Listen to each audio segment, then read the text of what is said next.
Hello. Welcome to the National Association of Wholesaler-Distributors webinar, Unlocking E-Commerce Success, Proven Best Practices and Common Pitfalls. First, I'd like to thank our sponsor today, Nautical Commerce. Nautical is a multi-vendor commerce platform enabling B2B businesses to join the future of online commerce. Using Nautical's composable technology, businesses can easily embrace and extend their existing infrastructure to grow beyond their inventory as a marketplace or dropship platform, consolidate multi-brand businesses, offer digital wholesale buying experiences, and more. I'm excited to welcome our guests today, Ryan Lee, CEO and founder of Nautical Commerce, and Royce Neubauer, CEO and founder of SFL Companies and Auto Hauler Exchange. Ryan is the founder and CEO of Nautical Commerce, the B2B commerce platform. He has an extensive background in commerce, fintech, and logistics. Before founding Nautical, he launched Apple Pay internationally, some of you may have heard of it, served as an exec at Visa, and led product at Turvo, and a fintech startup. Ryan is skilled at developing and driving a full stack cloud technology vision and strategy to increase revenues, grow the client base, and achieve efficiencies in a results-oriented way. His company, Nautical, enables companies to undergo digital transformations using its multi-vendor technology. Royce Neubauer has been in logistics and supply chain for 24 plus years.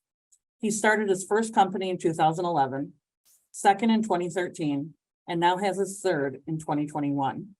All three businesses are in the logistics and supply chain space. He's always strived for efficiencies and transparency in the logistics and supply chain world.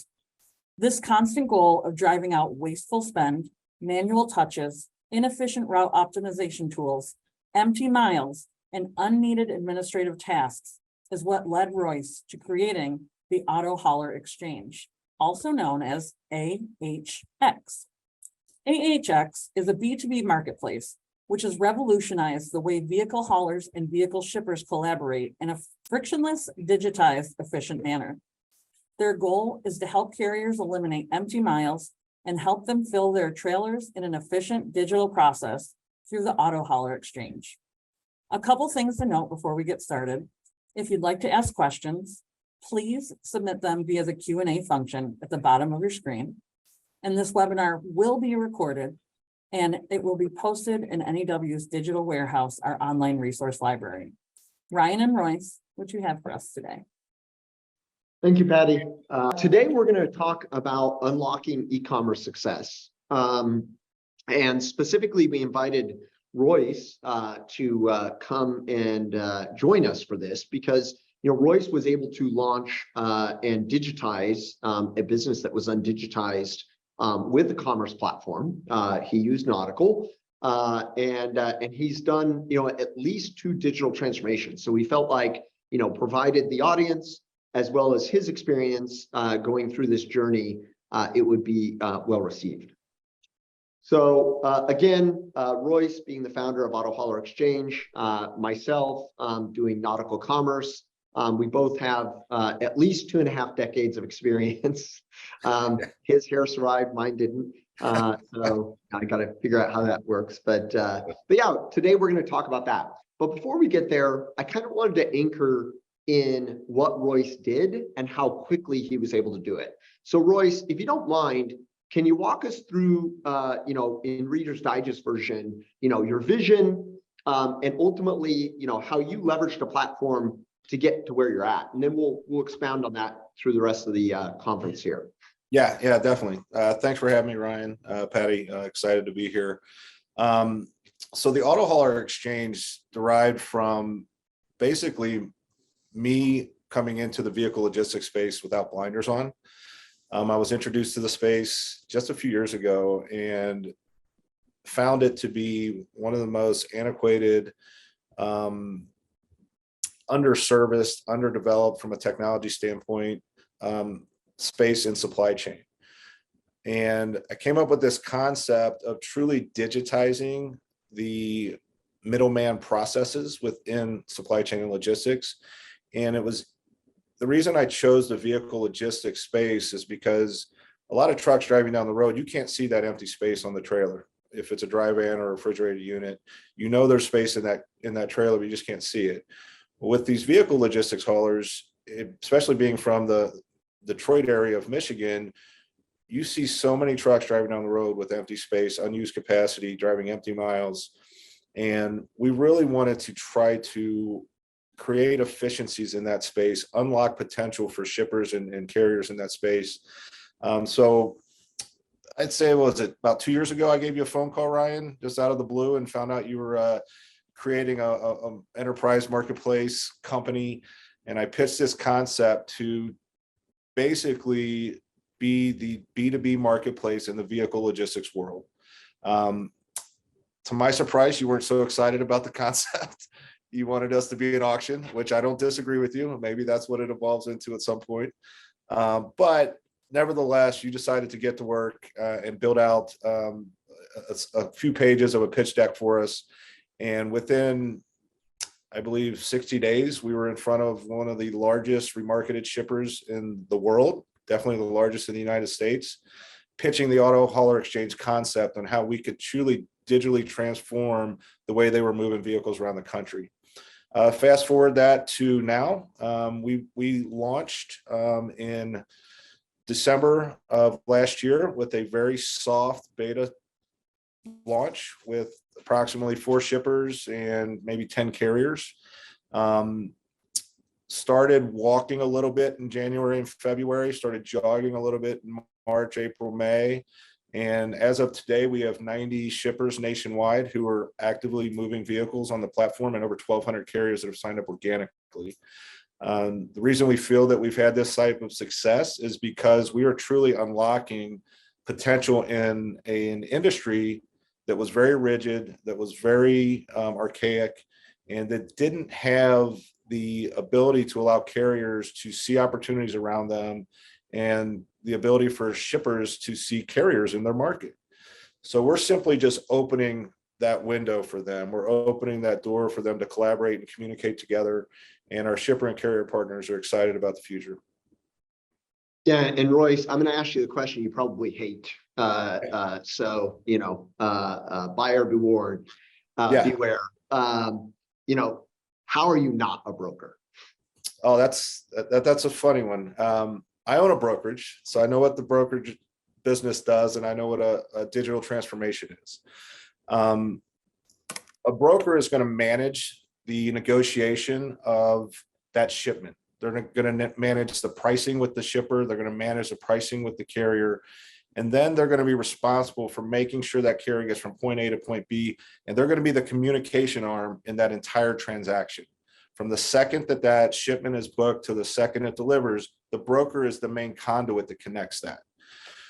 What the auto hauler exchange does is it eliminates that human. It allows the technology to be that conduit. It connects my carrier directly to my shipper. Now they're collaborating together. There's nobody in the middle pulling the string, so to speak, on who's getting what, where, when, and how. The technology is handling that responsibility. And it's giving the shipper firsthand knowledge of who's actually picking up the vehicle because they're able to speak to the driver, speak to the dispatcher, and the driver is now able to speak to that shipper partner or that delivery partner and get all the information directly from them rather than that middleman managing that process. So it's a true marketplace where you're connecting two sides, and the two sides are effectively. Yep. Okay. Yes. Awesome. Our consumer is basically the carrier who is going in and picking off vehicles, who is, that salesperson selling their product. Their product just happens to be vehicles they're trying to ship. And that's how that's connected. Amazing. Amazing. Well, I think that's a great segue into, the next question, which is really change is hard. You took a big, audacious, vision for an industry that's existed for, let's say a millennia now, moving stuff. And, and I would argue that, a millennia ago, it was paper trays and pencils, and it just recently started getting digitized probably in the last 10, 15 years. So walk us through, how do you make the leap of going from a digital brokerage to a marketplace, which is, Yeah. more or less removing that broker from the model? So as you stated earlier, and it wasn't a millennia ago, it was paper and paper and pencils. That actually, when I started in the industry, that's what we used for dispatches. I'm aging myself a bit, but this is my second digital transformation. As you know, with my brokerage, we were able to get involved with a company that used to be affiliated with, as we both know, with Turbo. That was our first true digital transformation, as moving towards a marketplace, but that product didn't necessarily have all the tools to allow us to truly digitize the process. The middleman still had to be involved, but it helped us get way more transparent. It helped us get way more efficient as a business. We were able to cut our internal spend by 60% and grow revenue by 200% over the course of 2 years, 3 years, 4 years, right? And so that type of change is a little bit more difficult because we already had a product in place. It was working. It wasn't necessarily as efficient or as transparent as we wanted it to be, but it was working. So we had to kind of take a crawl, walk, run approach with that product. And we had our products running simultaneously until we were ready to transition to Turbo.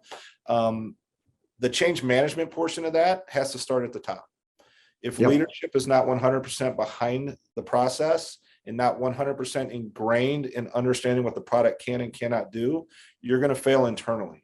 So change management has to start internally in your organization. Once you have that buy-in, though, getting the outside world to change along with you comes pretty easy, I believe. I think it's that internal buy-in that's a little bit more difficult. Fast forward to the Auto Hauler Exchange, which is a true digital transformation that is a true marketplace. It's just the evolution of growth for myself and for my understanding of how I envision logistics and supply chain as a whole. I truly never understood the reason for a broker. Honestly, the first day I started in this space years and years ago, I looked at a shipper and I said, why can't you just connect with the carrier? What's the problem here? Why do you need me? But then I started seeing how we put puzzles together and how we were really managing that opportunity, and it made more sense to me. Now, as we see technology evolving and AI evolving, I really truly see a world where that connection can happen today with tech. And B2B marketplace technology is really the way to get us there. So building the Auto Hauler Exchange is a little bit different than our previous digital transformation because we're not trying to create an internal change. We're building something from the ground up. So building something with an unknown is kind of interesting and intriguing and exciting. But what we found is the passion and vision that we have for this business is really resonating in the carrier markets that we're taking it to, and our shipper markets that we're taking it to. And the reason for that is because we sat down and asked them what they wanted before we started building. We interviewed carriers, we interviewed shippers and said, what's missing in your supply chain? What's missing in your network? And how can we build something to correct those faults? So I think taking the feedback from our shipper partners and our carrier partners has really helped get that buy-in externally. That's amazing. And just for clarity, your previous role, your head count was mega. I mean, your footprint was huge. It was like 90 some odd folks. Yeah. And you were able to get down to, 25-ish, 28, somewhere in that range. In 2016, when we ripped the Band-Aid and really transitioned to our digital mindset moving forward, we had 96 employees. We were consuming ourselves. It was just, as a brokerage, it was just way too many mouths to feed because we were stacking bodies on top of bodies to manage freight. Fast forward to December of 2019, 3 years, right? 2.5, 3 years later, we were down to 28 employees. And even though we were going into a pandemic, we somehow were able to grow our revenue by 200-300% by the end of the pandemic with a much smaller number of headcount, because the technology itself was helping us manage more freight with fewer touches. Fast forward that to Auto Hauler Exchange, it's handling all the touches, right? There's minimal back office need on our end because the tech is connecting the two conduits together. Absolutely.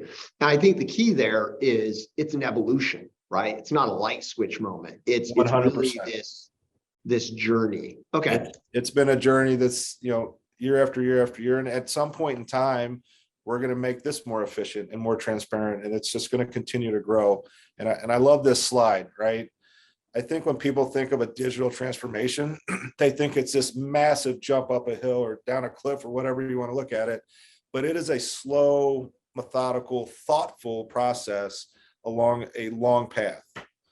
Yeah, no, absolutely. And I would say the stairs are probably slightly bigger in your case because you did take some big swings, but We did.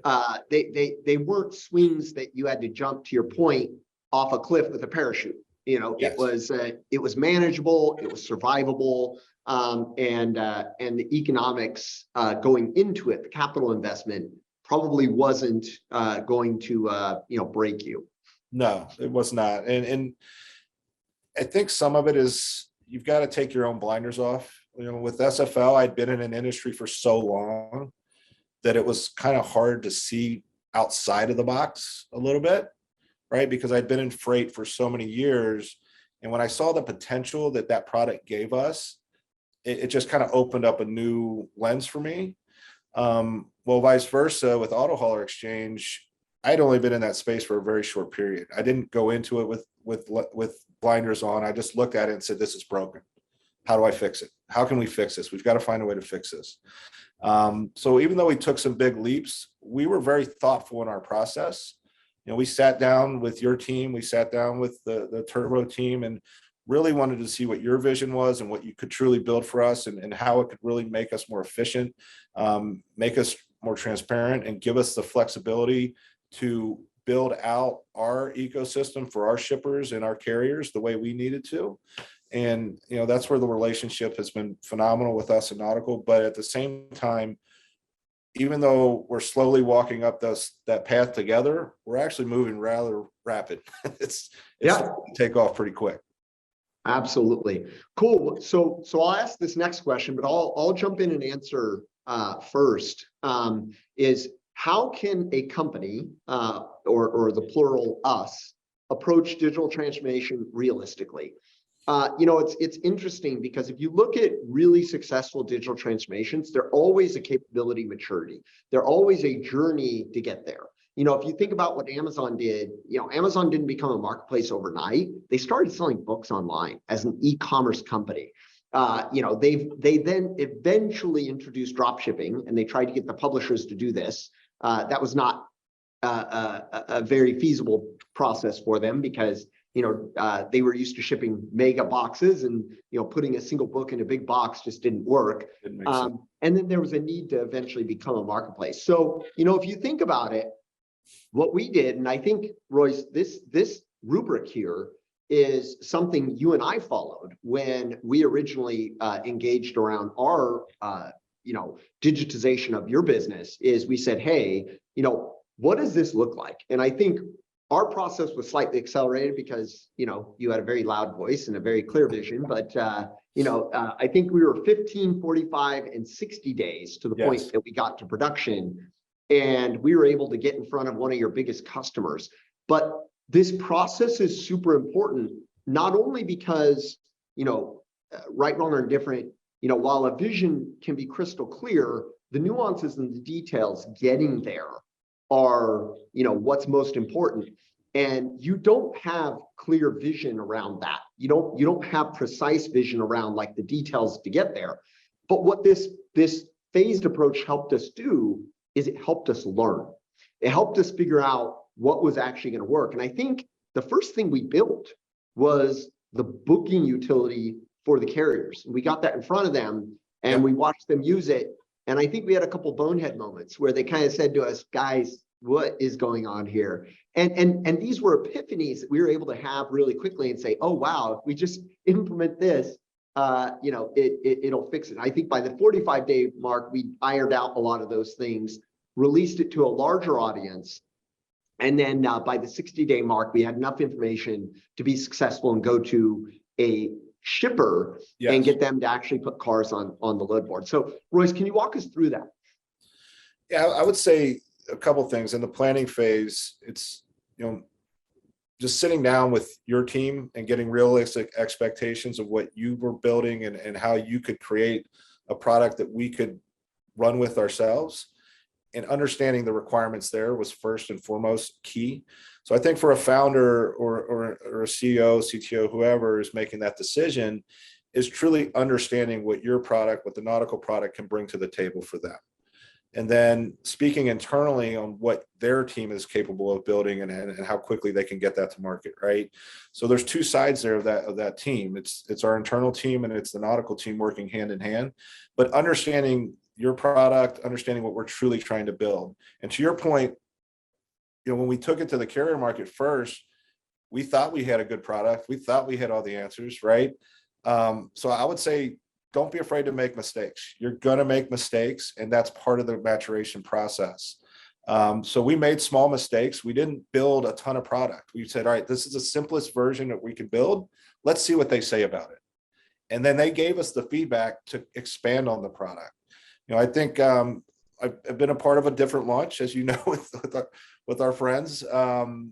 And sometimes they're building product that just may not be necessary for a carrier or for the market you're building it for. So take that feedback from your vendors, take that feedback from your customers before you start to really expand and build on it to a point that you can't turn back, right? So we built the simplest, I call it the dummy version of the product first, right? It's a base. There's not a lot of bells and whistles. It's just, let's get this, it's viable, it works. And let's let them tell us what they want. So we did that on the carrier side. At the exact same time, we did it on the shipper side. We didn't really have a shipper portal. We went to them and said, all right, this is what we have. What would you like?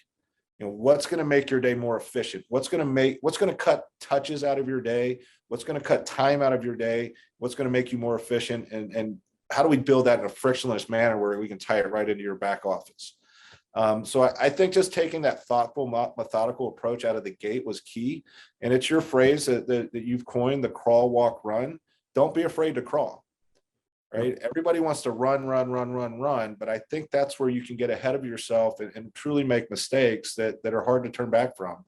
So that's hard for me to do because I'm a type A personality and I'm always wanting to run. So taking that step back and saying, all right, let's be methodical about this. Let's be thoughtful about this, mindful of what we're trying to build and who we're trying to build it for. So crawling was a big part of my learning process that I think that at times I probably got ahead of myself early on in the game and wanted to build. But, you guys being able to say, all right, Royce, let's pump the brakes a little bit. We're in the crawl phase. We're going to get to that run phase before you know it. And here we are, we're there. That's awesome.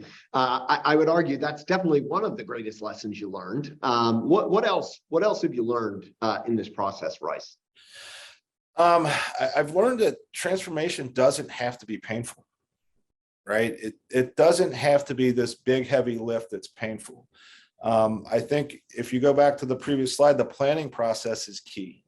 If you're really planning this out and you're getting your concept to market and you're utilizing the partners that you're working with and trusting the engagement that you have with the partners you've created, the true transformation does not have to be painful, right? And if you're currently using a product that you know is broken, but it's just not killing you, don't be afraid to take that leap of faith that there is something better that's going to take a huge leap forward. With our SFL experience, we took a slight step backwards. And I wouldn't say it was a step backwards in the negative approach. It was for us to kind of reorganize who we were as an organization and where we were headed in the future. And by taking that leap of faith, we were able to cut, like I said earlier, our overhead by 60 something percent and revenue grew by 200+%. Right. So just trusting in the fact that you're making the right decisions with the right partners and understanding that it doesn't have to be painful, and the fact that you're ripping this huge Band-Aid off because you're taking baby steps along the way in that crawl phase, and understand that you're going to make those mistakes. I just don't think you're always going to have all the answers. We've made a lot of mistakes with Auto Hauler. There's no question. There's things that have been built that we've had to fix, and there's, customer wants something here, customer wants something there. I would say this about building out any piece of technology: don't think you're going to have every customization tool for every single customer. You kind of pigeonhole yourself if you start to do that. So take a lot of feedback from your shippers, take a lot of feedback from your vendors, and build something that's overarching in an industry that's going to make sense for the majority, not just every single issue that you might run into. Yep. And last question before we get to audience questions, and I'll answer this one. And Royce, maybe you can kind of nod on this, but one of the biggest questions that people ask are what needs to be in place to successfully advance the maturity of your digital offerings.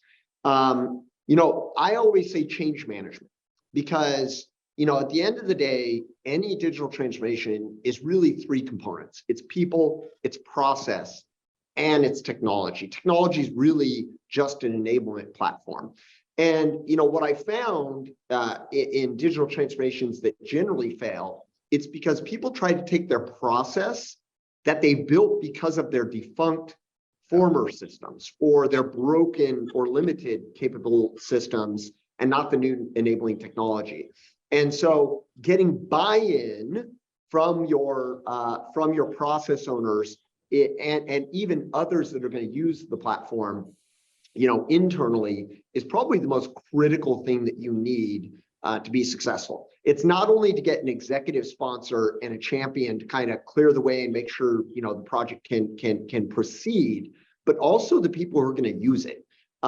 Just because a exec waves a magic wand and says, "Hey, this is what we're going to do," doesn't necessarily mean it's going to be bought in by the folks. So that's kind of what I'd say there. Yeah, I would agree with you wholeheartedly. Internal buy-in is key. If it's not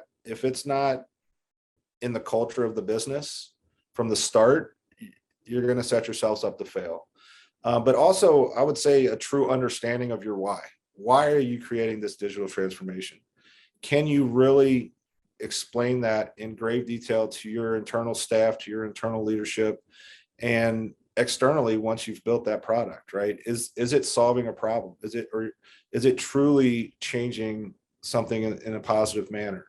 So if you truly understand your why, you can create that message around building that buy-in because you are solving problems and you're creating efficiencies and transparency and all the beautiful things that technology can do, right? So I think a lot of people will build product or they're selling product and they don't truly understand what it does or how it's helping an industry or how it's helping them grow. So when we launched Auto Hauler Exchange, we really understood our why. We really understood the problems we were fixing. So when I sit down with a shipper or carrier, I can explain, this is a problem you have today. I know it is because 90% of your competitors have the exact same problem. And this is how we fix that problem. So gaining that buy-in isn't as difficult when you're truly solving problems for an industry. That's amazing. So Patty, I think we're open to questions. I know we went a little bit long, but we would love to see if the audience has something. Yeah, I have a couple. One is for me real quick, is that Royce, before we started, you and I had a little conversation about measuring the success of digital transformation, and that kind of, is innovation a scary word? Is digital transformation a scary term? How do you continually measure it in a way that doesn't stop people, doesn't make them nervous to jump in and try? Yeah, I think for me, it's just the evolution, like Ryan said it earlier, the evolution of my life in supply chain and logistics, right? So from day one, I was always looking for something better. And I think as a leader in an organization, no matter what level you're at, if you're not looking for a way to improve or a way to become more efficient or a way to become more sticky with your clients and your vendors, then you're failing your organization. So change does not have to be scary. Change is exciting to me. Because it's evolution, it's evolving, it's growing, it's thoughtful, there's a process behind it, but that's how you move forward as an organization. If you're always thinking we've got it figured out, somebody else is going to pass you by. Thanks. And one other question. So what I think I understand what the person's asking is that very often we have meetings that could be emails. And we, in a business where everyone is busy all the time, who should be at the table? Who should be involved in this decision-making process from the start? And then when do you add people throughout the process? For me personally, the SFL example, we had our sales team, we had our operations teams involved because they were the ones living it day to day. So I didn't know how many touches they were making. How do we limit those touches, Ryan? We went from, what was this, 8-9 touches per shipment to 16 when we switched all the way down to 3, right? Yeah. So it was an evolution and figuring out what's going to affect their day and impact their day. So I definitely think the people that are on the front lines have to be a part of that conversation before you make that digital transformation. But then your executive team has to understand why you're doing it, what their involvement is going to be, and how you sell it internally, and then eventually marketing, right? Because that's where the external sell comes into play. Yeah, Patty, the way I think about it is you want a Navy SEAL team. And when I say that, a very small group of folks that are well-informed, that's a cross-cut of the organization. If you bring too many people, it becomes, in my mind, pork barrel politics. Every single person wants to decide how they want to paint the shed. And that's not the most important thing, right? The most important thing is achieving the goal for the company, at least in that milestone of the project, in the crawl phase of the project. And so what I generally do is I try to hold the team down to like a very small group of folks that are empowered, that are informative, that their voice at the table actually matters, and will make a real impact on the project. And then in the second and subsequent phases, you start increasing the size of that and reading those other folks into the project so they understand, hey, we've done this, this was successful, now we're doing phase 2, and you're a critical part of that, right? And this is what we need you to own. And making sure that people have an overdeveloped sense of accountability and ownership in the initiative is huge, critically important. Yeah, building that ownership is key. Do you recommend a project manager be a part of that? Oh, 100%. Awesome. Well, thank you both. We're going to wrap it up now. I know that you're both extremely busy, so I really do thank you for presenting on this topic. And I'm sure that the distributors who've tuned in have a lot to think about as they move forward with their own digital transformation. I'd like to give one more thank you to our generous sponsor, Nautical Commerce. Ryan, you and your team are wonderful to work with. NAW's mission is to transform the wholesale distribution industry, and it begins with you. Please contact us to learn more about the services, events, educational resources, innovation, and advocacy that NAW provides for our members. Thank you very much, and I hope you have a wonderful day. Thank you, Patty. Thank you, Patty. Take care.